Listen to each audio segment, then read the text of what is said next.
Hey everyone. Hi Andy. We are back. Hi. Iceberg Loungers. I gotta remember to call us. That's our crew. We're here to recap and review the fourth episode of The Penguin. What's it called? Sent on Me. I do not know S- Italian. Yeah, I thought it was Sentineni or something, but like when listen, when apostrophe starts showing up in the middle of word, I'm like, I'm out. I'm out. I can't. So yeah, episode 4 of the Penguin TV show is what we're talking about. If you Yes. know how to say the title, I'm happy for you. I'm But glad you speak Italian. Andy, how are you? I'm good. I'm good. It's finally fall. I'm the summer is really over, and I'm glad about it. So and I love getting into the spooky season, so that's fun. How are you? How is your October treating you so far? It's been good. I cannot believe it's halfway over. Every week has been going by so fast, but I'm excited to get to Halloween. I have procured a wig for my Halloween costume. I'm so excited to put my Poison Ivy costume together. I have no idea what I'm doing, but I'm sure my friends and I will figure it out. I know I'm taking Ivy, my actual daughter Ivy, out and we'll do some stuff. I might dress her up as an avocado, so we'll see. I'm very excited. But yeah, October's going good. I like it. Yeah. We could talk a little bit about some news. Yeah, we got some news. We got some news. Yeah. Aaron Pierre. We did talk about this last episode, but Aaron Pierre has officially been casted as Jon Stewart, I believe, for the Lantern show, or is it like the just in general DC universe? Well, yeah, it's called. Yeah, right now it's for Landers, but like, I've seen some people saying that his deal does involve movies. So, whereas Kyle Chandler, who's now also confirmed as Hal Jordan, doesn't have it right now, but that doesn't have to mean anything bad yet. But yeah, we have a Hal Jordan, Jon Stewart for HBO. What do you think of the casting? What do you think of Kyle Chandler?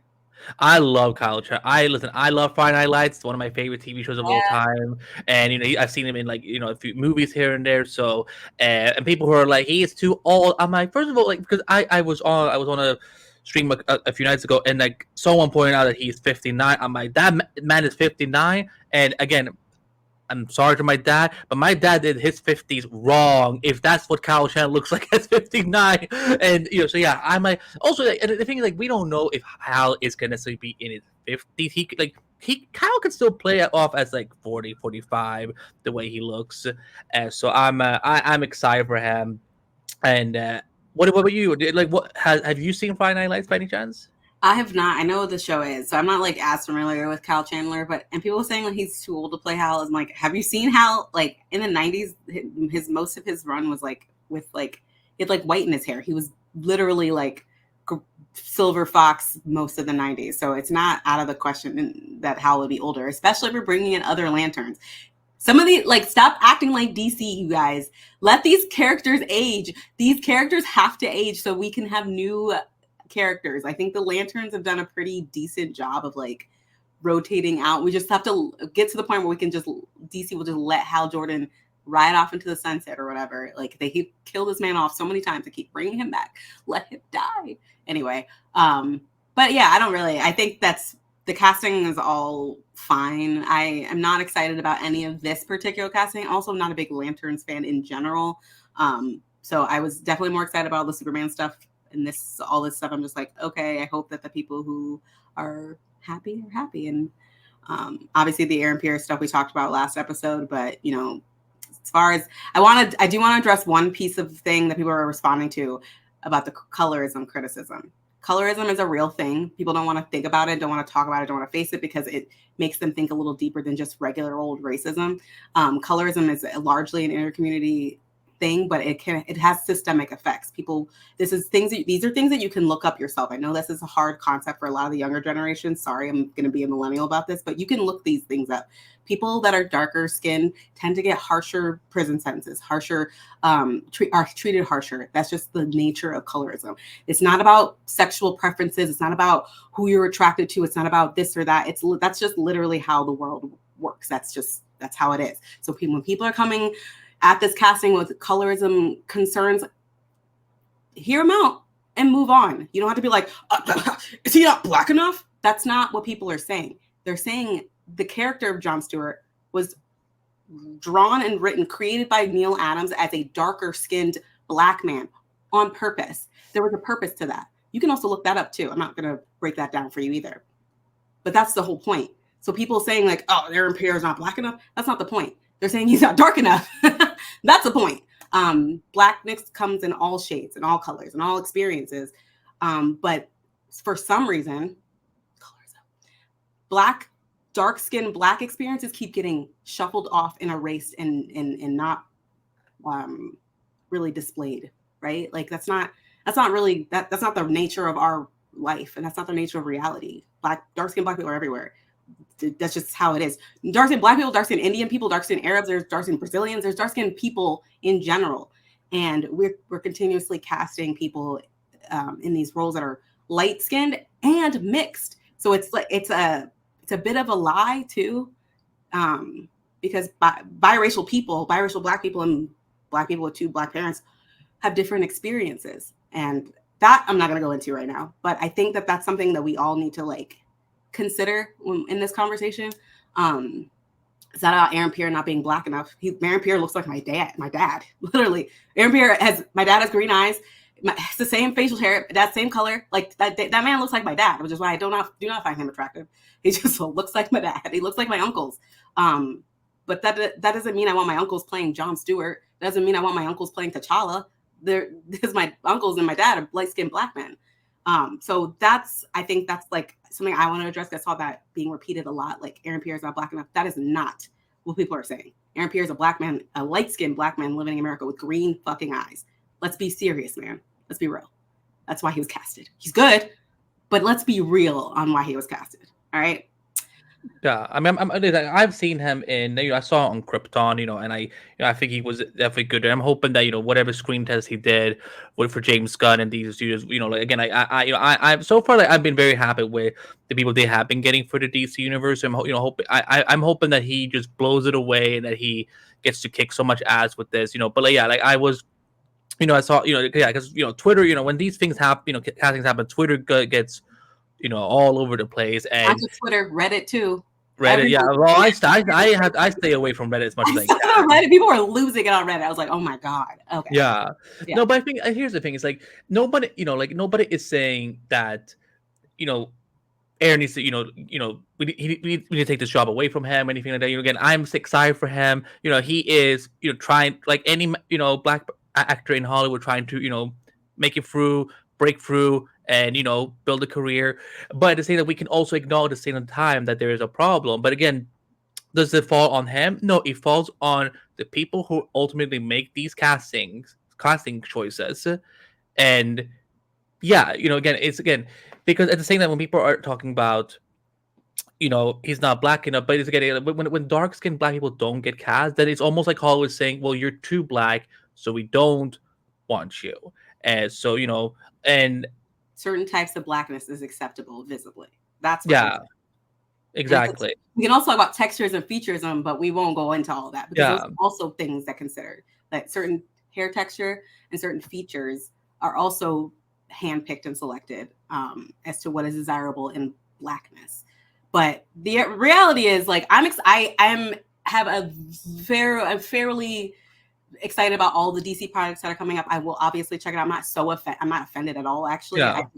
Honestly, I think most people that I've seen that are like black fan girls and fan people that I've seen are just mostly resigned and disappointed more than like, I don't know if there's like no one's organizing a boycott or anything. People are just exasperated, I think. But like, it's not like people aren't going to check it out. I'm still going to watch it. Like it's I'm excited for the show still. And again, like I'm not, what I also, because I was on a show a few nights ago and I said this, that like, as we looked at it, I'm hoping that this doesn't because if this doesn't become a pattern for the DC universe, that's good, because hopefully maybe James Gunn and we know James Gunn, he loves himself on social media, so we know he's likely checking out what people are saying, but hopefully maybe he will, let's think about this for future characters and so on.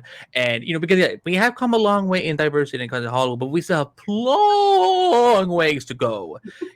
So Yeah. like again, it's again, we can be excited about this, but we can also discuss the problem that comes with Yeah. it. Two things can be true at the Yeah. same time, and like because I'm not because if we start boycotting Lantern, then this we start boycotting everything in the DC universe, and then No it one's falls apart. boycotting anything. Yeah, No one's boycotting anything. No one even. yeah, It's yeah. just, No one. Yeah, that's not what we were. I think people No, just get like people get so mad that everyone isn't exactly as happy as they are about something, and I think we got to let that yeah, go.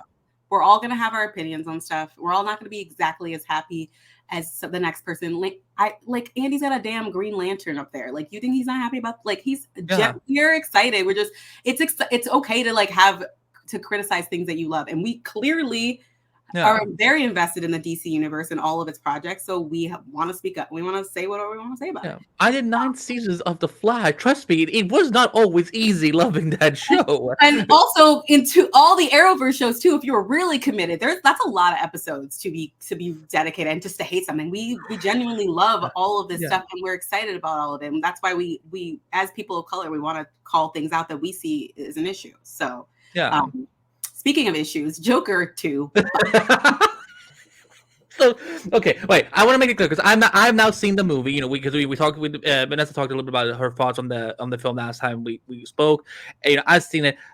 Is it as good as the first one? No, but I still think it's a good movie with a message. And I think again, it's to say that people have been saying that it's empty, doesn't have things in it. I'm like, what? I like a lot. I don't know. I don't know what yeah. people are. I feel like people are watching something different. Yeah, go watch Madam Web if you want something that is empty. But yeah, I mean, yeah. My one of my few criticisms is of course that I'm like, some of those Lady Gaga scenes I really wanted in there because once I was in the theater, I'm like, oh no, that fucking scene at the staircase, the stairs is not there. I'm losing my mind. So, but yeah, box office wise, it's what's happening?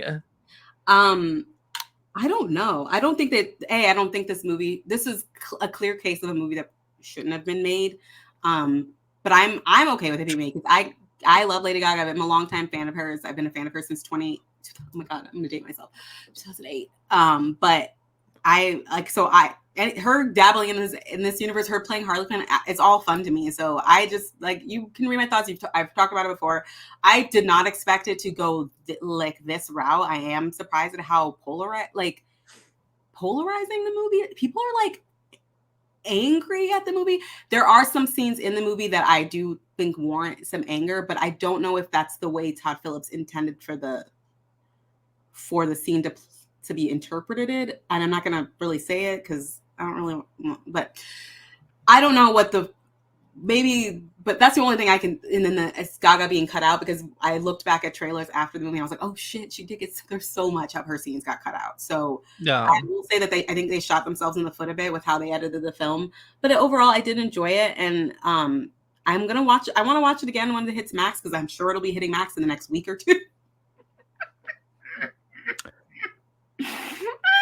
She's not wrong. That's what happens, Like, and I think it's, because the thing is, like, I don't know where I saw someone somewhere on Twitter say, but like, from the way this film was made, like technical wise, production wise, like it's a really good, well made movie. Again, I think it's just something in the story editing just didn't click because when people and I don't know if this is true that there were alternate endings shot where like that's right.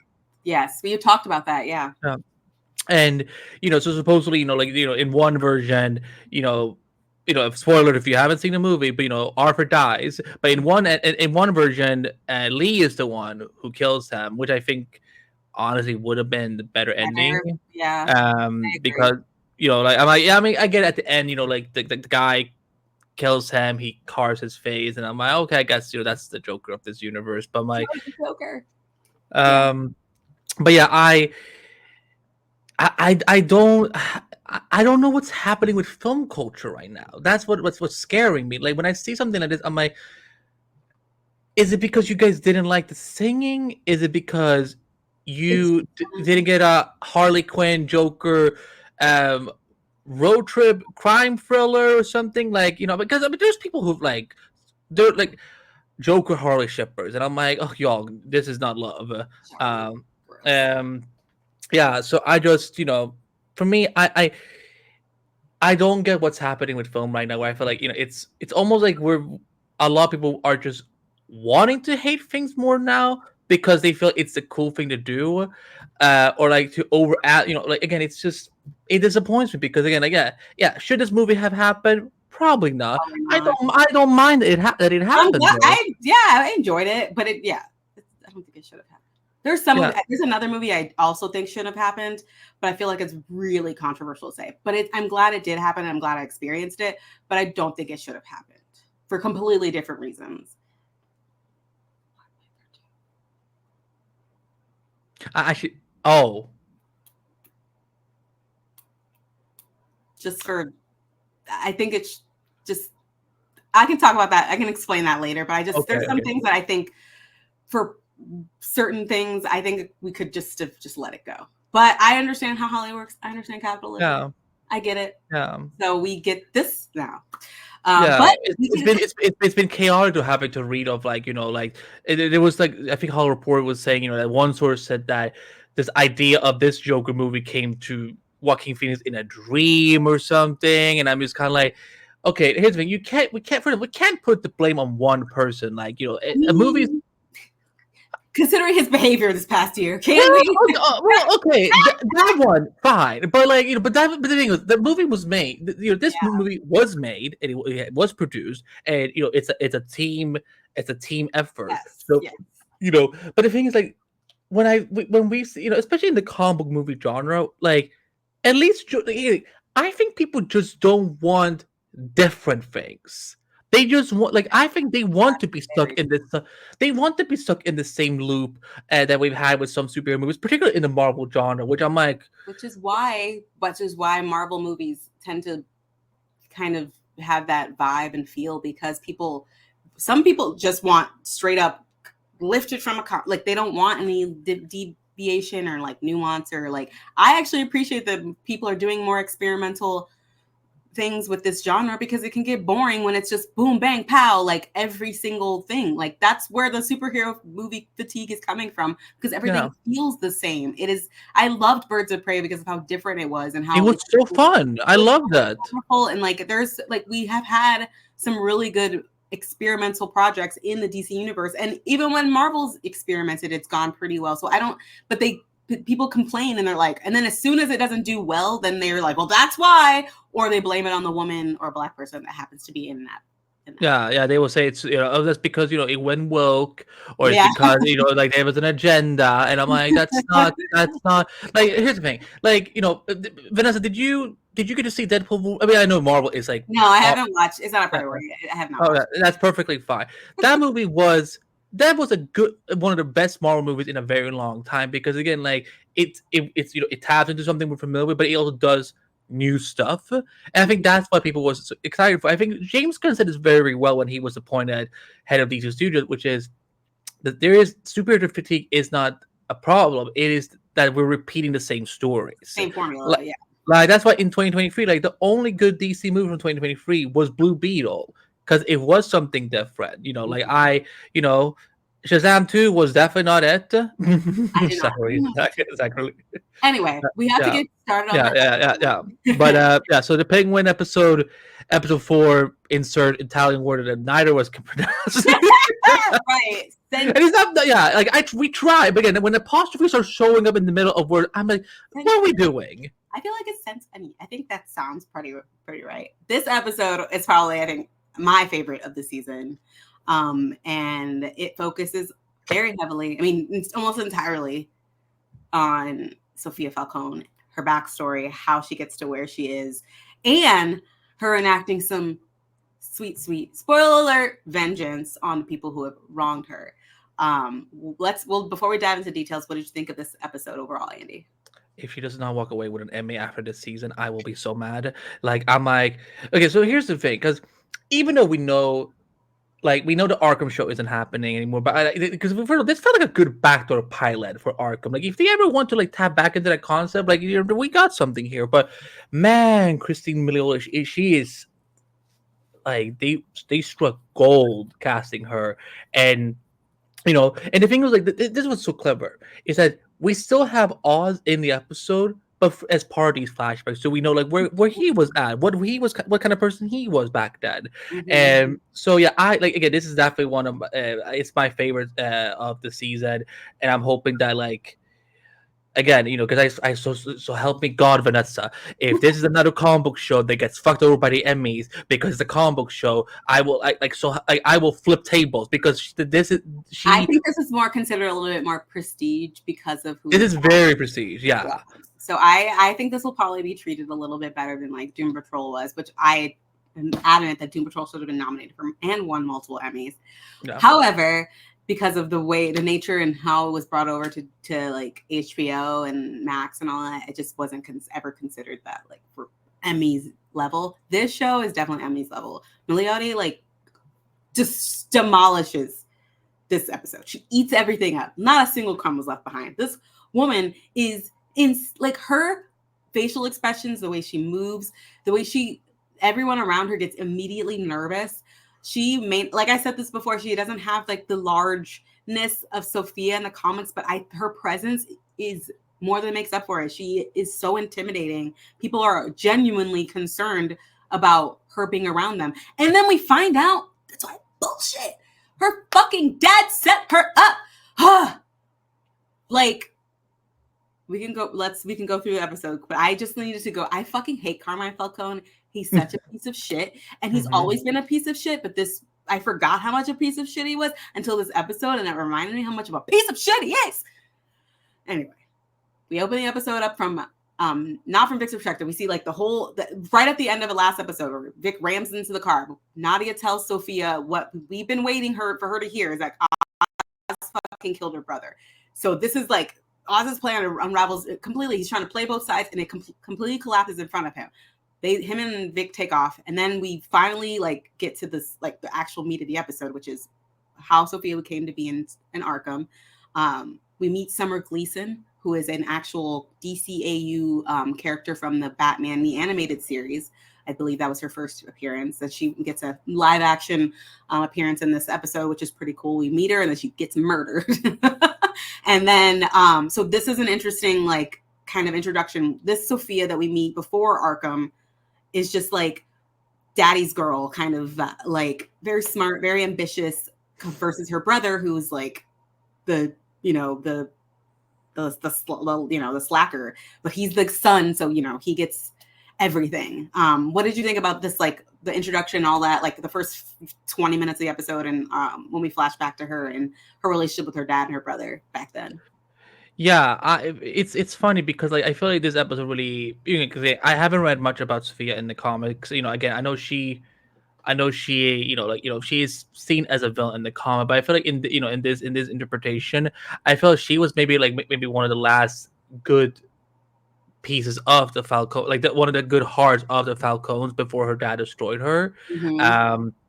And yeah, Summer Gleason, I have not heard a name in a very, very long time. So yeah, so I was thinking like, yeah, that was her.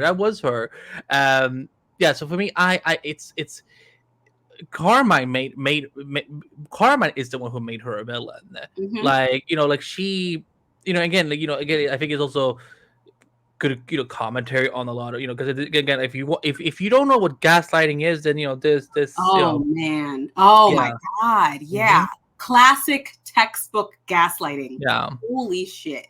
Yeah. Yeah, and I so it's also it was I think I was a little thrown up by I love Mark Strong, but it's also like because now that I'm realizing because I thought here's what I thought was going to be the case. I thought he was playing a younger Carmine, but then I think Matt Reeves or someone said, no, he's just taking over the other guy in Florida because we couldn't get that. So I'm like, and I'm just like, this is just. That's probably like the only criticism about this episode. Not because of him. I love him as an actor. I love Mark Strong really much, but I was like, if we were gonna recast, I think we should have got a different actor that kind of matched, the Carmine we saw in the Batman. You don't think that the mustache and the glasses and the turtleneck sells it? And the wig, because we know Mark Strong. Yeah, Mark Strong, I know. I was like, is that Mark Strong in a wig? I mean, it's like again, like I know I know like they're not trying to make this a joke. I know we're the ones No, that, but like that did take me out of it for a second when I yeah. realized that was Mark Strong in a wig. I was like, oh my But god, he's in John Turturro's dress. because I was like the thing that took me because I know he's gonna be Carmine, but I'm thinking like okay we're gonna see him like when Sophia was like 7 or something, and I'm like Nope, wait that's when was this? And I'm like wait a minute this was like just like a couple years ago, but like and like I started looking at pictures like of them side by side. I'm like no the math is not mathing, so I this is not like this. Like the Doom Patrol thing was so much more seamless. You know how they had that a different chief in the premiere episode versus like the series. You know the pilot yeah. chief is Yeah, different. I know, yeah. But the reason that was easy to accept was because they said like, well, this is the Titus universe, this is the Doom Patrol universe. I'm like, okay, fine, that's that's more. I just But still, no, that was the same. That was the pilot. no, There was no, different. That doesn't make any sense. yeah. They retconned that afterwards. Said like, yeah, like Oh, they we, retconned it later. Oh, yeah. okay. I was because but okay, a better example is like so okay when Batwoman had to recast KK, they went from Ruby Rose to Wallace Day. At least they look alike, and there's a similar vibe. But listen, and I feel I have to stress it so much. I love Mark Strong.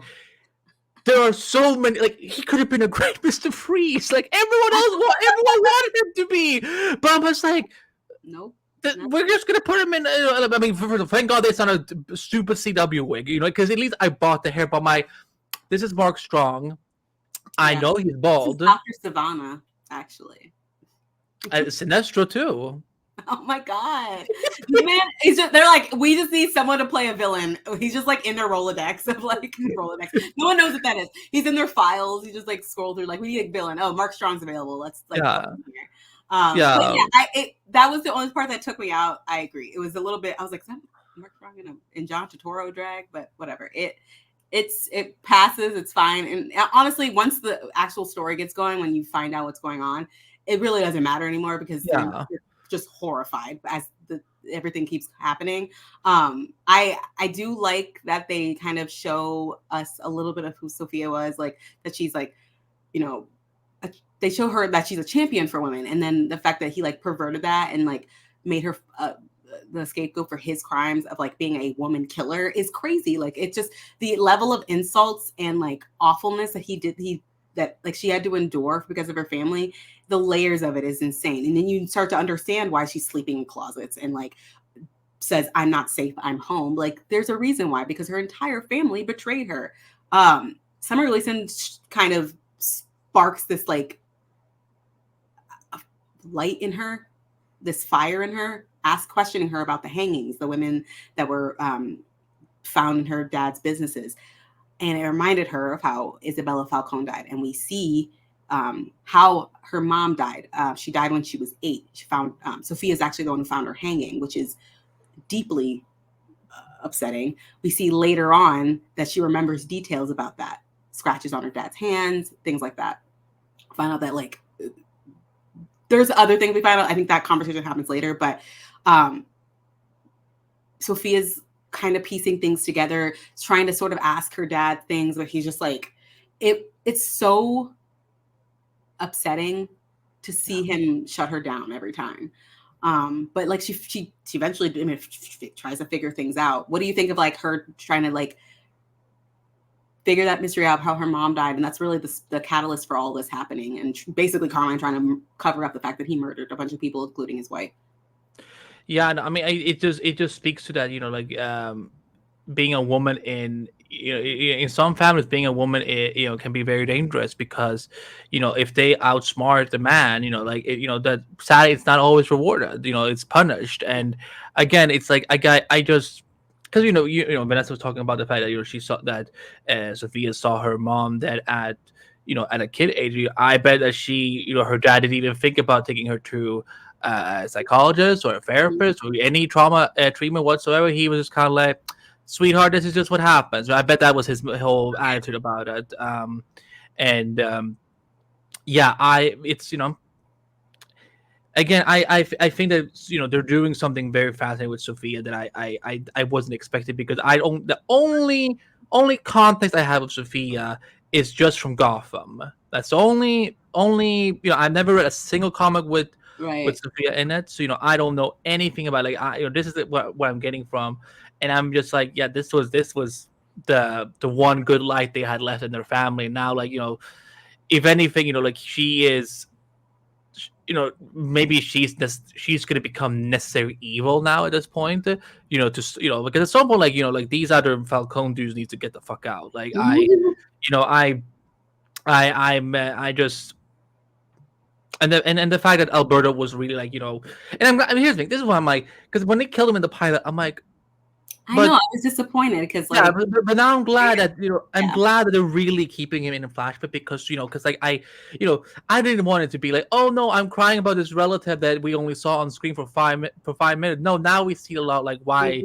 she yeah, loved him so much, and hmm like how he was like there's he was trying to fight for her to get to get a release and everything, and yeah, it's this is I'm because this we're recording a couple hours before the episode is going to air on HBO, and I'm kind of like I'm excited for them to get to experience it for the first time the way we did it. I know.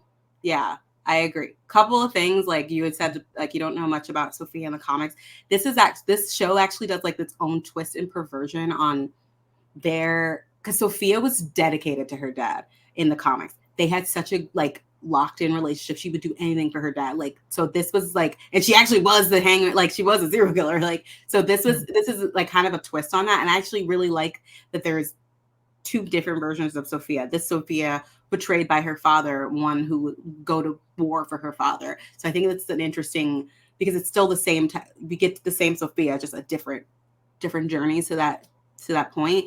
And another thing I want to say, I have such a crush on the actor who plays Alberto Falcone. Michael Egan's so cute. I love him. So I'm really glad that we get to see him more, because he's such a good actor. I've been following him since Boardwalk Empire. He's also really good in Marvelous Mrs. Maisel, which we need to like do. I know Yeah, we're doing an episode of, because like Rachel, I love that they're just selecting people from that show. They're like, yeah. no. The show is like full of great actors. So, but Michael Egan's a fantastic actor. So I'm glad that we're. This is why I was so disappointed. I know. I was like, I'm glad that it wasted, because I'm like, why I know. He's not Sean Bean. Like he's not. Let him live. But I'm sorry. we're getting to at least see him and see Alberto's and Sophia's relationship.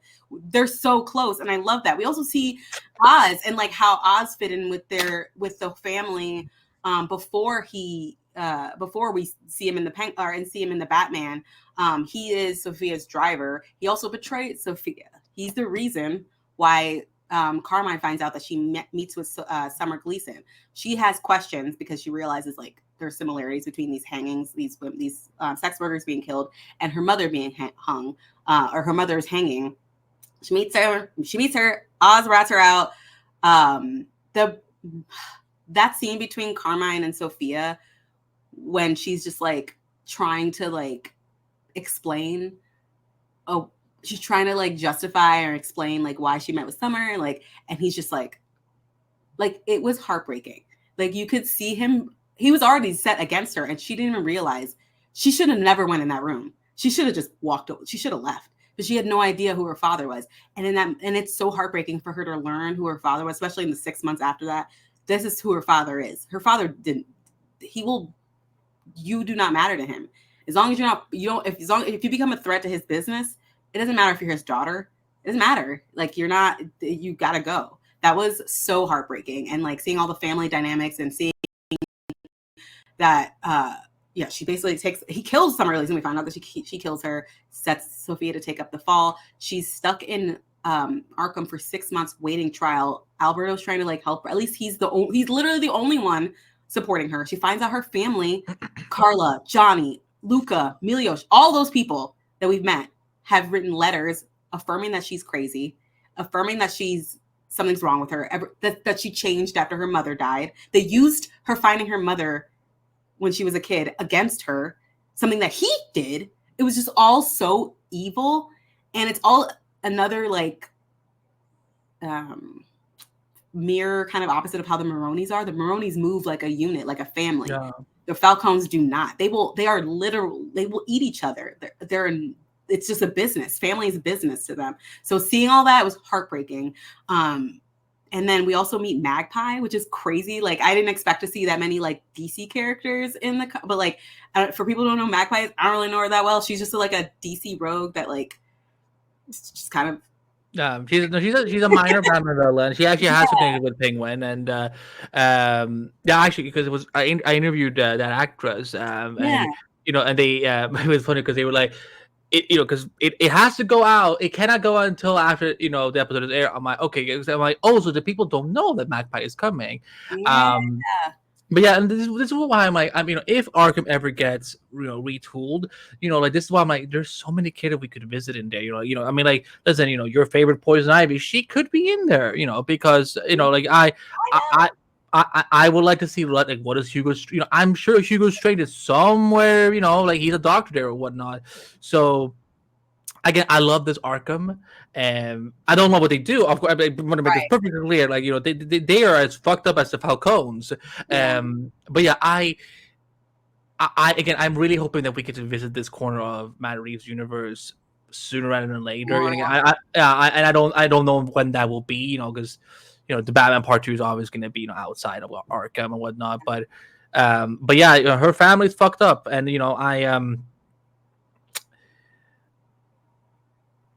Yeah, when I see, but it's a scene where like when they're doing the electroshock therapy, which again because I'm kind of like, well, this is set in the 2020s or 10s.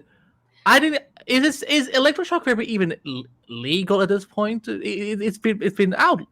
It's been banned, I guess. It depends on what year this is. That's the thing. Like we see cell phones and stuff, but there's also some anachronistic kind of like elements here. Obviously, it is illegal, but that doesn't mean like it's pretty obvious that like there's corruption in Gotham that where the people in Arkham, whoever's in charge of Arkham is getting paid. So like it was pretty obvious that like that the inmate that like attacked her was set loose to attack Sophia. So you're correct. Electric shock therapy is inhumane. It's considered inhumane treatment, and it's not been allowed for a long time, I believe. But that doesn't mean that Arkham Asylum's not going to do. They're essentially like doing illegal human experiments in there. Like we saw that kind of a little bit of that. So you're right. I don't think this is a very ethical hospital. And no, I don't know. But that's why I hope that this will be something that they. Yeah. I hope they will like try to like that's why I'm like fuck, like, if they do like a spin-off of Arkham at some point, like like maybe like instead of like focusing too much on the people, also focusing on someone from the outside that is trying to take down Arkham. Because we know the Batman universe, it's not going to be around forever. So by the time this universe, and I actually would love to have seen Arkham being like kind of destroyed. All the corrupt people be fucking smashed to pieces. I don't give a fuck. I just for me, it's just insane. And as we're following Sophia with all that or inmates and whatnot, it's again like because you see like they're like because she knows she's not crazy, but like no, but they were just waiting for her to get crazy so that way they were setting her up. All of it was a setup, and it's depressing because you realize she was in there for 10 years. Like this episode, we only see a little bit of her experience, but she experienced that treatment for a decade. She lost a decade of her life. I think like her meeting Julian Rush maybe had like a little bit of lightness because I think he tried to help her out as much as he could, even though he was involved with her. Yeah, I still that creeps me out so much throughout there. But I'm like, I know you're really trying to help. Relationship. We will be unpacking him later episodes. The relationship is obviously deeply unethical, but it's also Gotham and Arkham. And I also want to note that in the last week, we've had 2 different versions of an Arkham hospital / asylum in live action. And we saw Arkham State Hospital in Joker 2, and then this version of Arkham Asylum in the Matt Reeves verse. And they both are terrible. So that's fine. It's interesting that one of the it's interesting that the Joker movie is going with like state hospital instead of asylum. I because of the criminal aspect, I believe. There's and they split it where it's like level 1 and like lower level and then like high level, so like maximum level. So like some people who like plead guilty or who are too are not confident to stand trial, but they're still considered violently criminal, like violent, and they know that they've done they get some they don't get to regular prisons and they don't go to regular mental hospitals. They go to like prison hospitals. Those exist. They're like essentially for people with mental illnesses that cannot be in regular prisons, but they can't be in regular mental hospitals. So the way they set it up in Joker 2 was they had it was the same facility, but the higher level people were in a different area. Okay. Actual mental facility with the lower, like people who commit arson or self-check themselves in like Harley did. That's where they would be. So that's how they split it up. It's more about that was more of like a in reality, like prison hospitals do exist, but the way they set it up in Penguin, it's like it just feels like a regular prison, but like with some mental hospital aspects, like the pills and like the electroshock. Yeah.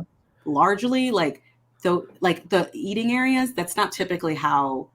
I don't think that's how they would set it up in a mental. They wouldn't have that many people because that would set off people with any mental issue. Exactly. So that's where I was like the depiction of Arkham Asylum. This Arkham is like it felt more like a prison with some mental health facility capabilities rather than actual mental health. But that's just like it's all fiction, so I don't know actually what the actual thing is. But I thought that was interesting to see the two different depictions of like how they separate the levels of versus in here we're just like everyone's being treated the same, and we see like how the consequences of that. Sophia ends up getting tormented over and over again. The doctor says she's not fit to stand trial, which means she's stuck in Arkham indefinitely, which is, I think, breaks her. And then she kills Magpie, beats her shit. She fucking kills the shit out of her. Like that was her first kill. And technically, I would say like the first her like the previous prisoner who tried to they tried to get her to kill ended up stabbing herself. So like she didn't actually have anything to do with that. But this one, she was just like, okay, you wanted me to be a murderer. I might as well make it happen. So that like snap was just really well done. And it was really sad. Like I feel so bad for Sophia. Like at this point, like there's no point where I don't feel so bad for Sophia. Like in this episode, honestly. And then I have a fear, but not to interrupt you, but no, go ahead. When it comes to Magpie, because I even asked the actors, I'm like, given the fact that the methods that they use in Arkham, can break your leg, because I wonder, like, what if that was just in her head that she killed Magpie? That's the thing. I'm wondering, like, what that's the thing was because inside the world of Arkham, like, you never really know now what's real and what is real, like, because I don't know, because. Again, whatever those pills that Magpie was so excited about, Bliss? I'm like, yeah. But was that Bliss? That was Bliss. I forgot. I put it in my notes. That's where Sophia got the idea for Bliss. It comes. See, you saw how red it was. They drip it onto their tongues. I saw that because it looked the exact same as the drugs that was happening in the third episode. That's where she got the idea. But she's getting the supplies from fucking Julian, I'm pretty sure. Like that makes sense. Like where else would the supplies be coming from? It's getting funneled into a mental hospital to make them docile, and then she's turning it into a street drug, which is fucking yeah. So I mean, for me, like, I'm wondering, what if Magpie isn't there? What if what things that's what, but if I need to rewatch the later episode that we're going to talk about in the coming week, but I need to rewatch if there's more flashbacks to see, like, because again, like, some of it, again, for 10 years, who knows what she saw, what she didn't see, so fuck, this episode is so well made. So good. Outside of Mark Strong weird wig, this is like Anyway, I love Mark Strong. I really love Mark Strong. It worked for the episode. It worked. But yeah, I would have loved to see John Turturro again in that role. Of course I would have, but I think he's filming. I think they're filming Severance. Isn't that's still like going on? That's not their HBO show, right? No, that's Apple TV. Oh. Yeah. So we go back to 2022. She's in Rush's office. She messes with him about, being attracted to her, which is pretty obvious from like the first time we ever see them together. I'm like, oh, there's a thing happening here. But my favorite part of the episode, which there's so many, is when she shows up to her uncle's dinner, and she like confronts the family about all the written letters of betrayal. This is another Emmy moment. Like, she just kills it. Everyone's like looking so tense and like, because in their mind, they're like, they know what they did. They know what they fucked up. They know she didn't fucking kill those people, those women. They know that. But they betrayed her anyway. So I love that. I thought that she was like, oh, I was waiting. I was like, oh, she poisoned the wine. She did something, blah, blah, blah. She takes Carla's daughter, Gia, out of the house, puts her in a greenhouse, which I thought was sweet. And but it was revealed that she fucking gassed the entire house, or carbon monoxide in the house. She like took something. We see her like having a gas mask that she like put something in the pipe. But we saw her open a window before she did all that, and it's revealed that she actually saved Johnny Vitti, which we will talk about in the next episode when we see why. But I think that that's some gangster shit right there. That is some gangster shit. What do you think, Andy? You know, because I had a friend who's been like watching The Penguin, but who's also a huge Sopranos fan. He's kind of like, man, I wish you'd watch Sopranos, you know, so you could like, you know, get more of it. I'm like, no, I'm glad this is my first gangster show I have ever watched, because this is my Sopranos. Yeah, this is my. I was like, no. I'm like, I told my friend, like, no, fuck them Sopranos. Like, I got the Falcones and Maronis right here. Right. Like, these are the only gangsters I need. And when that scene happened, I'm like, this is why I'm so happy that this was put on HBO. Like, you know, because, you know, they could never do some broadcast. Like, put it on Fox or ABC. No. You know, and the CW. No. So I like that scene, because I'm wondering, like, why is she waking up the daughter? Like, I'm thinking like, oh, it's just having an episode. She can't sleep. You know, because we know she really doesn't. You know, she has a sleeping problem. Mm-hmm. But then, you know, when she goes back in the house, I'm like, oh shit. That was the beautiful chat.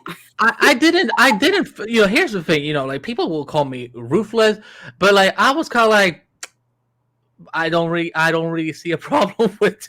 No, I didn't give a fuck. I don't think we're supposed to feel bad for them. Honestly, Johnny Vitti should have died then too. But I didn't feel bad for them. Fuck Luca Falcone. Yeah. Fuck all of them. They were awful to her. She was the only good person in their family, and only Alberto had her back. Like, fuck all of those people.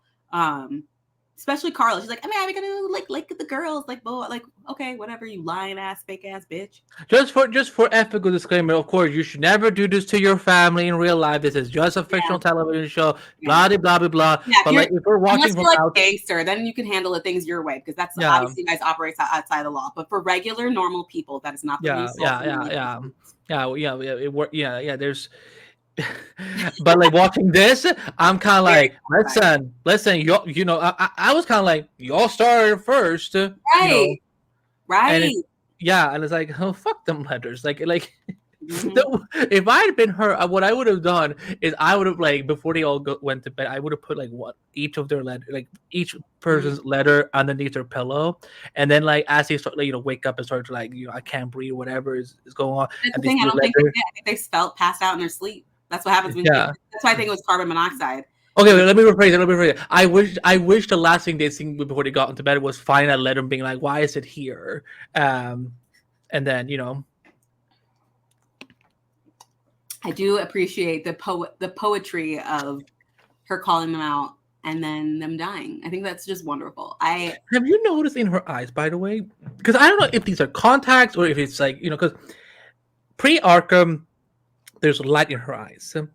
Anything we see now from 2022 and forward, there is just dark eyes, and I don't like. You know, her pupils are completely dark, and I'm just thinking, like, if that's not contacts and that's complete acting, then I'm like, I will. I don't think actors can contract their eyes like that. No, but like, there's just something. That's why I'm wondering, like is it a conscious thing of, like, you know, because I don't know what, you know, Kristen's, you know, normal eye color is, but I'm like, if that's like, if those are contacts, or, you know, again, if that's a conscious choice they made to show, like, you know, like, that she's essentially dead inside now, then I'm like, that's, you know, I like these small visual touches. Yeah, I agree. I think, but never a fucking Emmy, or else I will fucking never watch Emmys ever again. I mean, we shouldn't watch Emmys. I think there's a strong chance she.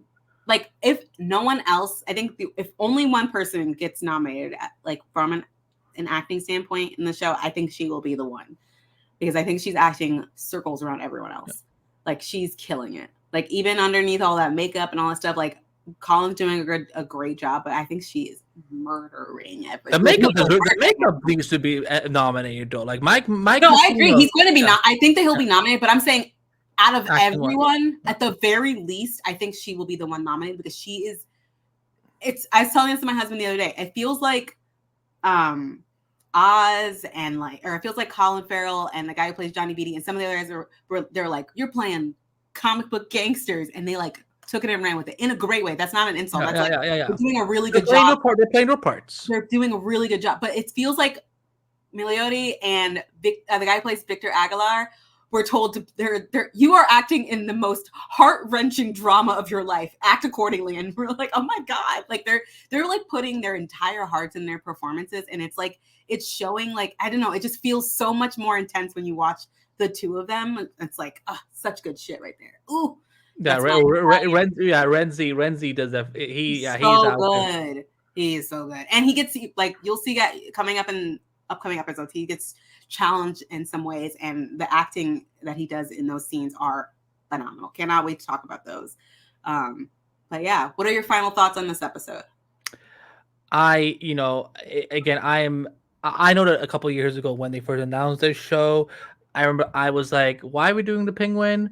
But I'm glad now that these are the type of opportunities we now can get with Matt Reeves' universe. Again, like even like the fact that like my bingo card did not say that I was gonna like have like feelings and care for Sophia fucking Falcone out of like I was thinking like we're gonna learn so much cool shit about all the stuff like that, and there's a lot of good stuff that we're gonna get to see with him later this season. But I'm like, holy fuck.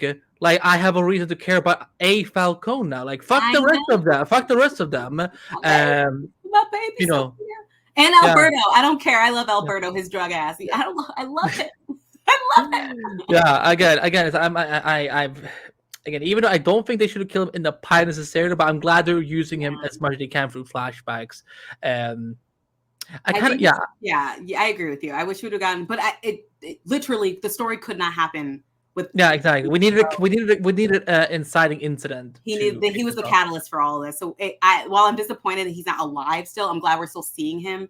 But his death literally kickstarts this whole. We wouldn't have a Penguin show without this particular storyline. So I understand why they did it. I was like, I'm really curious to see if the one thing if they do Blu-rays and DVDs for HBO shows, I kind of want to see what deleted scenes may have been left out, because I wonder if there were maybe other characters in Arkham that we, again, I mean, I really, because I was just at some point expecting like she's gonna walk past one cell and it's possible Barry Keoghan. Oh my God, right? That would be so cool.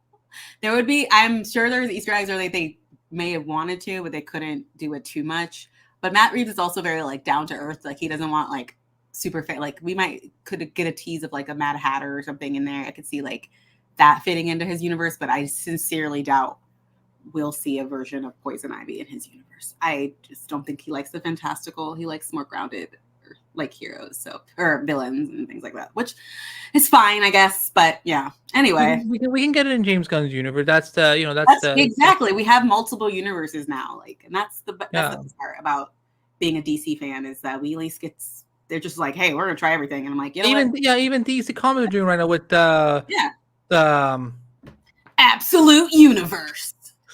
Yeah, which is exciting. Absolute Batman just dropped, and Absolute Wonder Woman and Absolute Superman are coming. I think Absolute Superman is coming this week, and Absolute Wonder Woman is coming later. Absolute Batman is on its second reprinting. It sold out the first printing, and it's on its second printing. And then Wonder Woman and Absolute Wonder Woman and Absolute Superman are both on their way to selling out as well. The Absolute Universe is like. I'm just waiting for the Flash, and I cannot wait to have my heart. That would be cool if it's popular enough, we will see Absolute Flash, Absolute Green Lantern. Like we'll see those. I'm probably gonna be punished anyway and be stuck with Wally in that universe anyway. So stop! Don't you start. We already have Wally in this universe. I'm sure it'll be Barry in there. DC loves Barry. That's why they'll insert him anywhere. So. Barry's my boy. He's my boy. But yeah, I want to see more of this Arkham, and I'm really like, again, I'm hoping that somehow, somewhere, if Penguin is supposed to just be a limited event series, and I'm hoping that Arkham can be something that Lauren LaFranc can go over and maybe redevelop and see what because again, there's a lot of fascinating aspect to this that because I know there's been some Arkham comic books. I've never read them. My only is associated with Arkham Asylum is just the video games, really, like in Mhm. depth. But like, Yeah. I'm hoping that we again, and it also this episode also just shows you that there's so many good strong characters on this series that is not just Penguin. Mhm. That yeah, like I'm Right. hoping that people who had doubt about the show and who are now finally watching this show, I'm hoping that they're having their minds changed because this is I think it's valid to have doubts about DC at this point. I think it's valid. They haven't earned that trust. I'm sorry, they haven't. I can say that. I've been suffering under as a fan of DC for my entire life. no, I feel you. Right? That's the thing. But it's nice to be surprised when it is good. I Yeah. literally could not stop talking about it. When I got the screeners and watched the first 3 episodes, like one weekend, I was like, "Oh my god, it's just so good! We're back, baby, we're back!" And then Joker happened, and I was like, "Fuck!" So at least Penguin will keep going, and then by the time it ends, people have forgotten about Joker because I think Penguin ends in like November. So we've time. So yeah, I'm. Oh, your final thoughts, by the way. My final thoughts are: I love this is my favorite episode of the season. I still have an episode and a half left to watch. I'm like taking my time watching the season because it's so good. But so far, this is my favorite episode. I don't think I need to explain why. I think we talked about in depth why the main being Milioti is fucking insane. She's so good at this, and I cannot imagine anyone doing this role besides her. Like now, I don't know. So I love the show. I cannot wait to talk about the next episode because shit goes down. Shit keeps going down. Shit gets real with the Maronis, and that's all I'm gonna say. I cannot wait to talk about that. So yeah. Visit multiverseofcolor.com for the latest news and info about DC Studios, TV shows, films, comics, and other projects. We are always updating. We're always, doing new stuff. I'm going to try and get back into my comic book ness. I've just been so busy the last few months, but I want to get back into like writing and reviewing comics, especially this Absolute Wonder Woman. She's like, this is the first time I've been really excited about a new comic because I haven't really been loving. She looks really cool. She's so cool with the tattoos. Give Wonder Woman tattoos. But yeah, so keep an eye on all our socials at Multiverse of Color, at Multiverse Color, at DC Studio Podcast on Twitter, at the Multiverse of Color on Instagram Threads, at DC Studio Podcast, and at Multiverse of Color on Facebook. We have interviews and shorts on our YouTube channel at Multiverse of Color. Subscribe to our mega feed. Make sure you rate our podcast 5 stars. If you're not going to write us 5 stars, don't bother. Exactly. Yeah. Listen, I've done 12 years now of podcasting, and like I feel this point, I will just be like, if you don't want to give us 5 stars, then just don't bother doing don't it. Bother, yeah, because like we don't care. No, but like seriously. But anyway, email us dcstudiopodcast@gmail for a longer list of review. If you have like more thoughts that you want to share, if you hate what we say, tell us in an email or tweet us, and we will read it live. We will. We actually will. We will. But please don't do in a tweet that is like 10,000 words because we're not going to. Don't do that. But like, if you have some grievances or some thoughts, just share it with us, and we'll talk about it on the next episode. Yeah. So before we go, where can our listeners find you, Andy, on social media? They can find me at Anbabact on all the socials. I am a senior writer at screenwriter.com. I cover lots of news, have a lot of interviews. So if you just finished watching this episode of the Penguin podcast, you can go read my interview. Damn, they're all such similar word. My interview with Marie Bofa, who played Magpie on Screen Rant. My interview with Tom Welling is finally live. It's 2024 has been crazy. So yeah, and also my interview with Michael Cudlitz from Superman Lois, Erica Durant from Smallville. There's a lot of stuff there. Also, I run Multiverse of Color with Vanessa and all the amazing people we had there. And check. I stream also on Twitch, Kick, and YouTube. Not great at video games, but I I shoot some people here and there, or I play Uno or whatever it is, and it's a mood over there. So yeah, check me out there. And Vanessa, where can people find you on social media and your other projects? You can find me at Vanessa Shark on all social media. If I think I'm Vanessa Shark on everything. I'm not really. I haven't really been on Twitter much lately, mostly because I just It's a shit show. It's terrible. Every time I go on, I'm like, what's happening now? Anyway, but you can follow me on there if you want. I also write for Monsters Color, so I'll be having random things coming up whenever I put stuff in motion. I've been like slacking off. I also have my own website, that's shark.com, which I also slacked off on. I'm going to be picking that back up. Yeah. You've been staying busy, Vanessa. It's all good. Busy. I have a new job that has been like really awesome and it's taking up a lot of my time. And also my kid is just like growing up. She's gonna be 2 soon. That's crazy. I cannot believe like time is going by so fast. This is insane. But yeah, that's until next time, my fellow iceberg lounger, my fellow penguin enthusiast. I love this. This has become a tradition for every DC Studio show podcast we do now. That we find something to tap into that specific show. Yes. Like when we do Lanterns, we're probably gonna be like, see you, my Emerald Knights, or like yes. Good night to the core. yes, we should do that. That'd be so cute. Okay, yeah, that's the deal. We'll do that every show. Yeah. All right, y'all. See you on the next one. Bye.